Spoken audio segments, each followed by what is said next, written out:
مجددا نرحب بكم مشاهدينا الافاضل اينما كنتم، اهلا وسهلا. نحييكم الى الملعب الاولمبي حمادي العقربي في رادس في العاصمه تونس.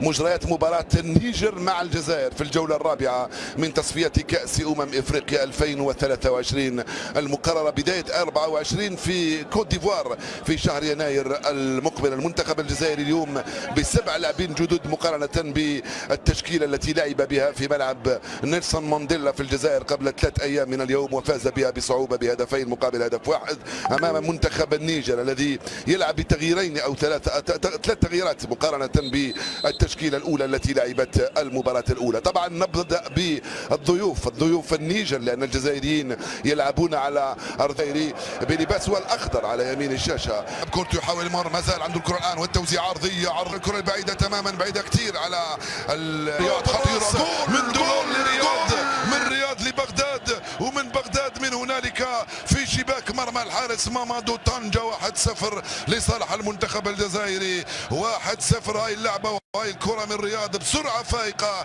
التمريرة من رياض وبسرعة أيضا من بغداد. يسدد على 26 سنة في عمره، كرة بعيدة راحت خطأ آخر هنا، صفر حكم يسرى اليسار. البحث عن الجهة اليمنى، كرة خطيرة والعودة من الإسماعيل من المراقبة. بغداد والكرة المرفوعة خطيرة، وخروج موفق من الحارس وخطأ هنا من دولور. قلت لكم رياض محرز مرة ثانية يرفعها. بعدين الجزائريين والتوانسة يخرجوا في الحدود البرية، يدخل الصبح ويطلع في المساء. على الجهة اليمنى خطيرة، والدفاع بلوعة يتدخل. وشكون هذا؟ توغاي تدخل بغداد بنجاح بقوة وخرج هذه الكرة من أمام دولور. والكرة في الركنية، حاول يمر موموني. الحكم يقول لا، بغداد بعيدة يا طنجة، بعيدة لمصطفى زغبة يتمكن منها. دولور عندك بطاقة صفراء يا دولور.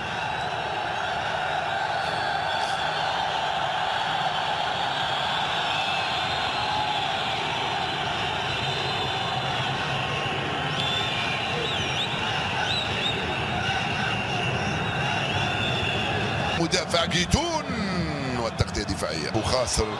كرة خطيرة، رائعة من أمادو صابو، ورائعة من مصطفى زغبة ينقذ أول كرة. دقيقتان من الوقت بدل الضايع، لا يحبذون احتجاجات. حجام تصديد، رائعة كرة حجام، كرة أرضية مرت جانبية عن مرمى الحارس مامادو. ثانية بلايلي والتوزيع رائعة على المنتخب الأوغندي ب1-0 بتاريخ